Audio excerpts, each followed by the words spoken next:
Lo sadar nggak? Ada orang yang hidupnya kayak muter-muter di tempat. Masalahnya itu-itu lagi, kegagalannya itu-itu lagi. Dan setiap kali ditanya, jawabannya juga itu-itu lagi. Nasib gue emang begini. Keadaan nggak pernah berpihak. Lingkungan gue toksik. Padahal kalau kita perhatiin pelan-pelan, ada pola yang jelas dan jadi alasan kenapa kesialan mereka terus berulang. Di masyarakat kita, kata nasib sering jadi jawaban pamungkas, sekaligus tameng. Saat gagal, nasib disalahkan. Saat tidak berkembang, keadaan dituduh. Pertanyaannya sederhana.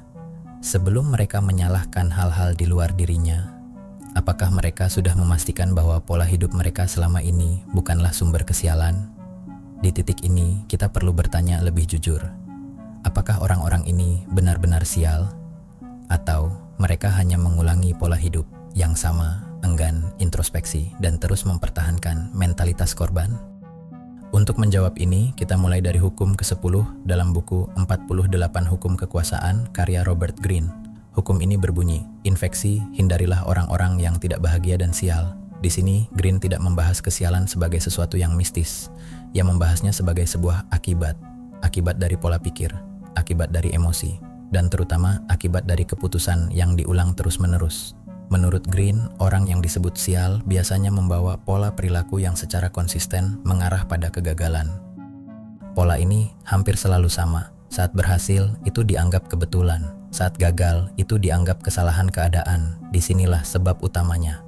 Karena ketika seseorang tidak merasa bertanggung jawab, dia tidak akan merasa perlu untuk berubah. Kesialan gak pernah datang duluan. Yang datang duluan adalah pola hidup yang salah, namun menolak dikoreksi, lebih memilih ego dan kenyamanan, walaupun hasilnya kesialan yang konstan. Dalam buku Atomic Habits karya James Clear, dijelaskan, hidup seseorang bukan dibentuk oleh satu keputusan besar, tapi oleh kebiasaan-kebiasaan kecil yang diulang setiap hari. Sekarang perhatikan urutannya. Pikiran bilang, ini bukan salah gue. Perilakunya, mengeluh, menunda, bereaksi secara emosional. Keputusannya, enggan belajar, enggan mengevaluasi, lebih pilih kenyamanan ketimbang introspeksi. Hasilnya bisa ditebak, gagal lagi, sial lagi. Lalu setelah gagal, mereka bilang, lihat kan, hidup gue emang sial.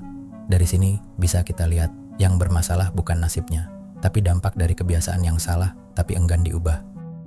Inilah alasannya kenapa Robert Greene memperingatkan kita untuk menjauh dari orang-orang sial ini. Bukan karena mereka jahat, tapi karena kesialan mereka bisa menular. Mereka menormalisasi keluhan dan mentalitas korban, membuat kegagalan terasa wajar.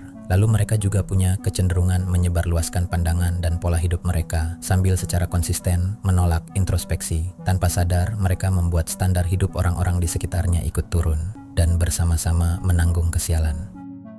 Tapi jangan salah paham, konsep ini gak ngajarin lo buat jadi nirempati dan enggan menolong. Ini bukan tentang meninggalkan orang yang lagi susah, tapi ini tentang batas. Lo boleh berempati, tapi kalau lo ikut tenggelam, itu bukan empati. Itu kehilangan kendali. Robert Greene tidak mengajarkan kekejaman, dia mengajarkan kesadaran posisi. Kita harus tahu sejauh mana kita bisa terlibat dan kapan kita perlu menjaga jarak. Kalau lo merasa hidup lo stagnan, sial terus. Jangan mulai dengan menyalahkan keadaan. Mulailah dengan mengaudit pola hidup lo sendiri. Kebiasaan apa yang lo ulang setiap hari dan seperti apa hasilnya? Keputusan kecil apa yang selalu lo bela padahal hasilnya buruk? Gimana cara lo merespon hal-hal yang datang dari luar diri lo?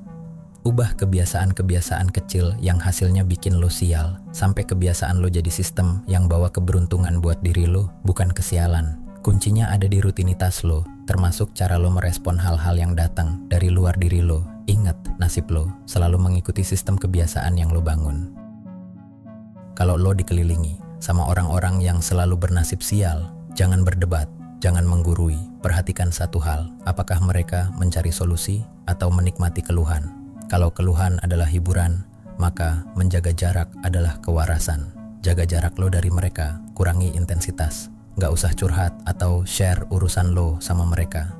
Ingat, ini gak bikin lo jadi jahat, karena lo punya hak buat terhindar dari kesialan yang disebabkan oleh keputusan bodoh orang lain.